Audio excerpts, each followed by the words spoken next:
अधूरी शादी भाग 25। वंदना जी कल की पार्टी के लिए बहुत उत्साहित थी। अमरिंदर जी ने भी पूरे शहर को निमंत्रण दे डाला था। ऑफिस में कुछ जरूरी मीटिंग होने के वजह से कार्तिक को थोड़ा जल्दी ऑफिस निकलना पड़ा। वह सुबह से ही माही से बात करना चाह रहा था, पर माही उसे देखते ही मुस्कुराकर छुप जा रही थी। कार्तिक भी उसकी इस हरकत पर मुस्कुराते हुए सोचा, अभी तो छुप लो जितना छुपना है, बस कल का दिन फिर तो तुम्हें अपनी नजरों के सामने से भी हटने नहीं दूंगा। और अपने बालों में हाथ फेरते हुए ऑफिस चला गया। माही उसके ऑफिस निकलते ही चैन की सांस ली। बच गए, वरना अगर इनके सामने आ जाती तो हमारे सारा सरप्राइज ही खत्म कर देते। फिर रिया को फोन लगाया। उधर मीटिंग के बाद कार्तिक का मन ऑफिस में नहीं लगा तो बहाना बनाकर घर आ गया। यहाँ रिया माही के हाथों में मेहंदी लगा रही थी। युग उसे बड़े प्यार से खाना खिला रहा था। वह तीनों साथ ही हंस हंस कर बातें भी कर रहे थे। वंदना जी भी कल की पार्टी की तैयारियों में लगी हुई थी। कार्तिक ने कई बार माही को इशारा करके अकेले में बुलाना चाहा, तो उसने मेहंदी का बहाना करके मना कर दिया। अब तो हम अपनी डेट पर ही आपसे मिलेंगे। मन ही मन सोचकर माही शर्मा गई। कार्तिक उसे यूं शर्माते देख मुस्कुरा कर अपने रूम में चला गया। कार्तिक अपने कमरे में बैठा आने वाली जिंदगी के बारे में सोच रहा था और काफी खुश हो रहा था। उसे इस वक्त अपने दोस्त विशाल की याद आ रही थी, तो उसने फोन लगा दिया। कार्तिक, क्या यार, कल मेरी जिंदगी का इतना इम्पोर्टेंट डे है और तू अभी तक नहीं आया। विशाल, मैं कल पक्का पार्टी से पहले पहुंच जाऊंगा। और हाँ देख, इस बार कोई बेवकूफी मत करना। कार्तिक, ठीक है बाबा, नहीं करूंगा। उसे एक बार फिर काव्य और भिन्ने की बात याद आई, पर उसने अपना सिर झटक दिया।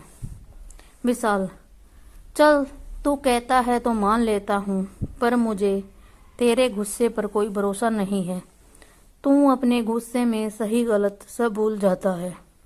कार्तिक, अच्छा ठीक है, ध्यान रखूंगा। अभी फोन रखता हूँ, बाय, कल मिलते हैं। विशाल, बाय। कार्तिक। जैसे विशाल का फोन कट किया तभी उसे काव्या का मैसेज आया। I am waiting for you at Sanjh cafeteria, come soon, it's urgent. अब कार्तिक सोच में पड़ जाता है कि जाऊं या नहीं। फिर कुछ सोच कर वह जाने के लिए निकल गया। उसे घर से निकलता देख माही ने युग और रिया को इशारा किया। वह दोनों टेरेस पर जाकर माही के कहे मुताबिक सारा अरेंजमेंट करवा दिया। इधर माही की मेहंदी भी सूख चुकी थी, तो वह उस रात साफ कर कार्तिक को मैसेज सेंड की, रात 10 बजे तक टेरेस पर आ जाइएगा, हम आपका इंतजार करेंगे, आपके लिए एक सरप्राइज। और हाँ, हमें आपको कुछ बताना भी है, सो प्लीज लेट मत कीजिएगा। कार्तिक वह मैसेज पढ़कर मुस्कुरा दिया और अंदर काव्या से मिलने चला गया। वहां एक टेबल पर काव्या बैठी हुई उसका इंतजार कर रही थी। कार्तिक पर उसकी नजर पड़ी तो उसने पास आने का इशारा किया। कार्तिक वहां आकर बैठ गया। काव्या, हेलो कार्तिक। हेलो काव्या, तुमने अर्जेंटली बुलाया, सब ठीक है ना? काव्या, हाँ सब ठीक है और नहीं भी। कार्तिक, यह कैसी बात हुई, जरा खुल कर बोलो तो मैं कुछ समझ भी पाऊं। काव्या, कार्तिक, मैं यह शिकायत नहीं करूंगी कि तुमने शादी भी कर ली और हम दोस्तों को बताया भी नहीं, पर मैं तुम्हें कुछ और बताना चाहती हूँ। कार्तिक, देखो काव्या, तुम जो भी कहना चाहती हो जरा जल्दी बोलो। काव्या, कार्तिक, माही सही लड़की नहीं है तुम्हारे लिए। कार्तिक को गुस्सा आ गया। अभी कल तक तो तुम उसे मासूम लड़की बोल रही थी, युग के साथ उसकी शादी की बात कह रही थी, अब अचानक से तुम्हें क्या हो गया? Kavya, please Kartik, don't be panic. पहले तो माही मुझे भी बहुत मासूम लगती थी और युग के साथ उसके कनेक्शन को देखकर ऐसा ही लगता है कि वे दोनों एक दूसरे से प्यार करते हैं। कार्तिक गुस्साते हुए बोला, हाँ तो अब क्या हो गया? अब माही ने ऐसा क्या कर दिया कि अचानक से तुम्हें वह गलत लगने लगी? काव्या, मैंने आज जब मेरे कजिन जो कि युग और माही के साथ ही पढ़ता है से उसके बारे में बात की तो मुझे कुछ ऐसी बात पता चली कि मैं तुम्हें बताने से खुद को रोक नहीं पाई। कार्तिक उसकी बातों से इरिटेट हो बोला, देखो काव्या, जो बोलना है जल्दी बोलो, मेरे पास टाइम नहीं है। काव्या, देखो कार्तिक, गुस्सा मना मत करो। माही का करैक्टर अच्छा नहीं है। पूरे कॉलेज में युग और माही के बारे में चर्चा है। युग ही नहीं, वह उसका दोस्त करण जो है माही का, उसके साथ भी नाम जोड़ा जाता है। देखो देखो, अगर तुम्हें विश्वास न हो तो यह देख लो, कहकर उसने अपने पर्स से एक लिफाफा निकाल कर उसे दिया। कार्तिक उस लिफाफे को खोला तो उसने युग और माही की बहुत सारी तस्वीरें थी। कुछ तस्वीरों में माही करण के साथ भी हंसकर बातें करते दिख रही थी। काव्या ने कार्तिक की ओर देखकर अपना अंतिम वार किया। कार्तिक, मुझे विशाल से पता चला कि किन परिस्थितियों में तुम्हारी शादी हुई। तुम ही सोचो, आखिर कोई लड़की तो वजह होगी जो न उस लड़के ने शादी से इनकार कर दिया, और फिर तुमसे शादी होने पर भी तुमने उसे अपनाया नहीं, तो भी वह तुम्हारे घर में ही रही। यह बिन माँ की लड़कियां भी ना अपने सपने को पूरा करने के लिए गलत रास्ते पर चलने से खुद को नहीं रोक पाती। तुम नहीं तो युग सही, युग नहीं तो करण सही, और पता नहीं कौन कौन हो गया। विनय तो बता रहा था कि कई बार माही उससे भी बात करने की कोशिश करती थी, पर विनय को इस सब से टाइप की लड़कियों में कोई इंटरेस्ट नहीं था, इसलिए वह उससे दूर ही रहता था। कार्तिक, पर युग तो माही को अपनी बहन मानता है, उससे राखी भी बंधवाता है। काव्या, ओहो कम ऑन यार, तुम भी किस जमाने में जी रहे हो? अरे बस राखी ही न बांधती है, सगी बहन नहीं है ना। वैसे भी आजकल इन चीजों का कोई मोल नहीं है, और करण को कौन सा राखी बांधती है? कार्तिक चिल्लाया। नहीं, ऐसा नहीं हो सकता, ये सब झूठ है। तुम्हें भी उसे लेकर गलत फहमी हो गई है। काव्या, कार्तिक धीरे बोलो, पब्लिक पैलेस है।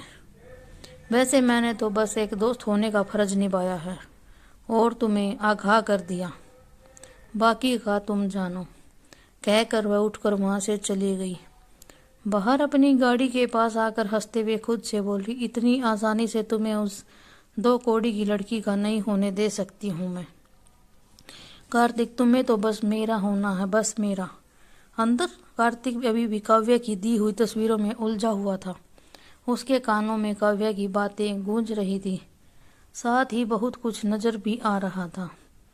उसे माही का हर वक्त युग के आगे पीछे करना, देर रात तक दोनों का साथ रहना, हॉस्पिटल में डॉक्टर से माही का युग के साथ अपने रिश्ते की राज की बात करना, और कई बातें। तभी कार्तिक का फोन बजा। माही का मैसेज था, कार्तिक जी कहाँ हैं आप, जल्दी आइए, टेरिस पर हम आपका इंतजार कर रहे हैं। कार्तिक का दिमाग काम नहीं कर रहा था, उसे बहुत तेज गुस्सा आ रहा था। वह गुस्से में फिर से सही गलत का फर्क भूल गया था। अब वह कुछ सोचकर फिर हंसा। अब तुम्हारा भी सरप्राइज देख ही लेते हैं, और घर के लिए निकल गया।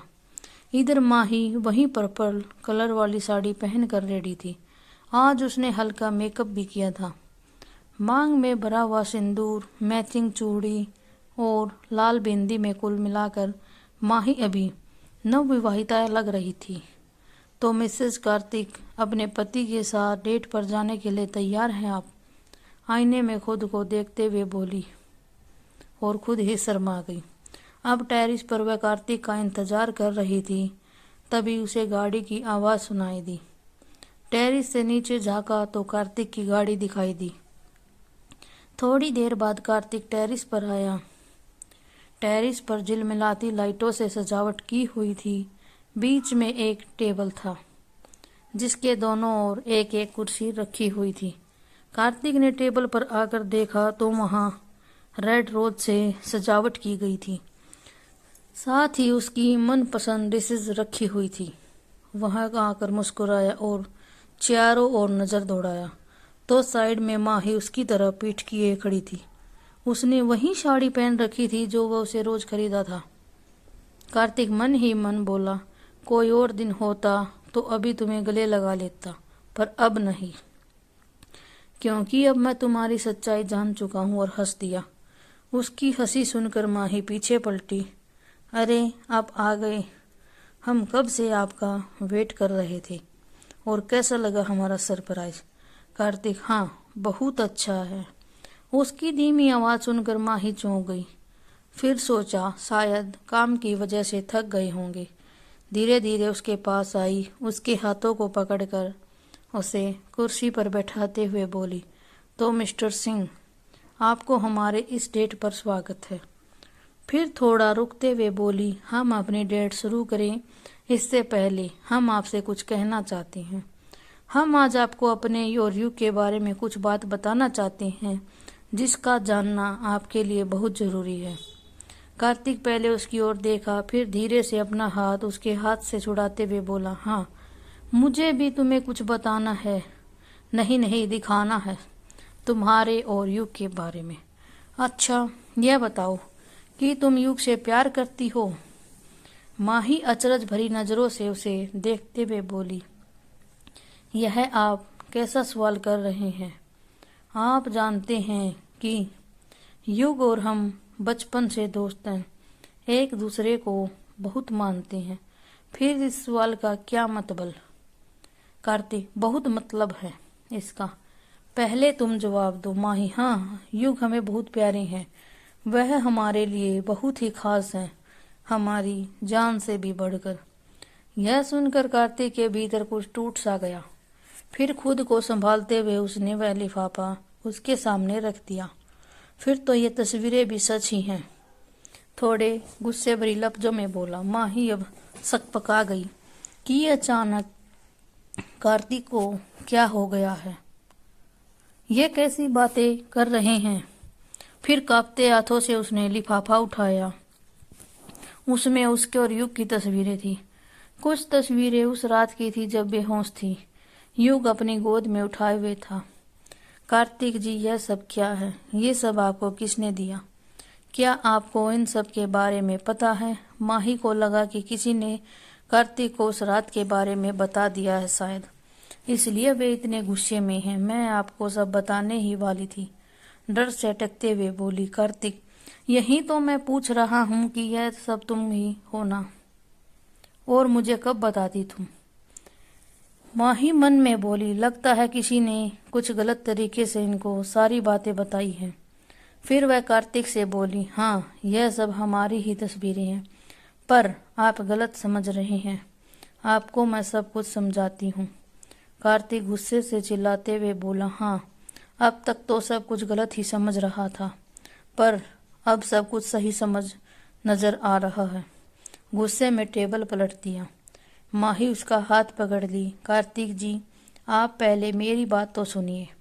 कार्तिक अपना हाथ छुड़ाते हुए उसके दोनों बाहों को जोर से पकड़कर उसे सामने की दीवार से सटाकर, क्या सुनूं, हाँ क्या सुनूं, और क्यों सुनूं तुम्हारी बात, जब सब कुछ आंखों के सामने क्लियर है। तुम मेरे कमरे में नहीं आती हो, पर युग के कमरे में जब मन हो चली जाती हो, हमेशा उसके आगे पीछे रहती हो। मुझे सब दिखता है। जब मैं यहाँ नहीं था तब तो तुम लोग अकेले ही थे ना, दिखावे के लिए राखी बांधती हो और पीठ पीछे मेरे भाई पर गंदी नीयत रखती हो। अरे तुम्हें शर्म नहीं आती, वह तो मासूम है, बोला है, तुम्हें बहन मानता है, और तो और रिया से प्यार करता है, फिर भी तुम उससे चिपकने का एक भी मौका नहीं छोड़ती। जब मेरे भाई ने तुम्हें कोई भाव नहीं दिया तो उस करण को भी पटाना शुरू कर दिया। अरे कितनी गिरी हुई लड़की हो तुम। माही की आंखों से आंसू बहने लगे। कार्तिक जी, अब आप गलत समझ रहे हैं, बहुत गलत, हम ऐसे नहीं हैं। भगवान के लिए चुप हो जाइए, एक बार मुझे बोलने का मौका दीजिए। कार्तिक, हाँ सही कहा तुमने, मैं गलत सोच रहा हूँ, क्योंकि तुम तो उससे भी गिरी हुई लड़की हो। अरे और अपनी सफाई में क्या बोलोगी, पूरा कॉलेज तो तुम्हारी अय्याशी की चर्चा कर रहा है। और अगर तुम इतनी ही सही थी तो जब मैंने शादी के बाद तुम्हें अपनाने से इनकार कर दिया तो फिर किस रिश्ते से तुम यहाँ रुकी हुई थी? बस इसलिए ना कि यह शान शौकत या ऐशो आराम की ज़िंदगी तुम्हें वहाँ लखनऊ में नहीं मिल पाती। बोलो बोलो, अब चुप क्यों हो? क्या बोलोगी? क्या बोलोगी तुम? बोलने के लिए कुछ रहेगा तब बोलोगी ना। तुम जैसी लड़कियां अपनी मौज मस्ती के लिए अपने आप को इस हद तक गिरा देती हो कि छी, शर्म आता है तुम जैसों पर। और फिर उसे धक्का देकर वहां से नीचे चला गया। माही तो भूत बन गई। कार्तिक आंधी की तरह आया और तूफान की तरह उस पर इल्जामों की बौछार कर चला गया। थोड़ी देर बाद पूरा टेरेस माही के रुदन से गूंज उठा। आपने हमें बोलने का भी मौका नहीं दिया और हम पर इतना बड़ा इल्जाम लगा कर चले गए। यह आपने बिल्कुल सही नहीं किया, बिल्कुल भी नहीं। बहुत देर तक माही वहीं बैठी रोती रही। फिर जब उसे होश आया तो देखा सुबह के 3 बज रहे थे। वह धीरे से नीचे आई। कार्तिक के कमरे का दरवाजा खुला हुआ था। शायद वह अपने कमरे में नहीं था। वह थके हुए कदमों से अपने कमरे में गई और किसी को फ़ोन किया। कुछ देर बाद वह यू के कमरे में गई, उसके बालों को हल्के से सहलाया। फिर वंदना जी के कमरे में जाकर उन्हें प्रणाम किया और पूजा घर में आ गई। भगवान को प्रणाम कर उसने एक नज़र पूरे घर पर डाला।